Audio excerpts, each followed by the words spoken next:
If evil ministers enjoy safety and profit, this is the beginning of downfall. Han Tzu, 280 to 233 BCE. During China's Warring States period, between the 5th and 3rd centuries BCE, rulers were vying for power over a unified Chinese empire, and a new political philosophy emerged to suit these turbulent times. Thinkers such as Shang Yang, 390 BCE, Shen Dao, 350, and Shen Bai, 337, advocated a much more authoritarian approach to government, which became known as legalism. Formalized and put into practice by Han Tzu, legalism rejected the Confucian idea of leading by example and Mozi's belief in the innate goodness of human nature, and instead took the more cynical view that people naturally acted to avoid punishment and achieve personal gain.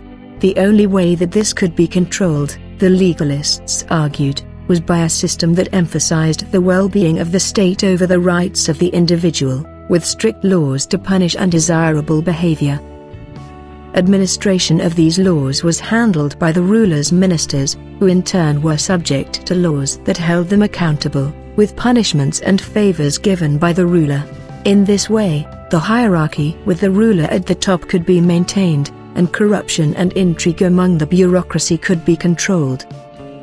It was vitally important to the safety of the state in times of war that the ruler could rely on his ministers and that they should be acting in the interests of the state rather than for their own personal advancement. To govern the state by law is to praise the right and blame the wrong. Han Tzu. In context. Ideology, legalism. Focus, state laws. Before 5th century BCE, Confucius advocates a hierarchy based on traditional family relationships, with the sovereign and his ministers ruling by example. 4th century BCE, Mozi proposes a purely meritocratic class of ministers and advisors chosen for their virtue and ability. After 2nd century BCE, after the Warring States period ends, China's Han Dynasty rejects legalism and adopts Confucianism. 589–618's legalist principles are revived during the Sui dynasty in an attempt to unify the Chinese empire.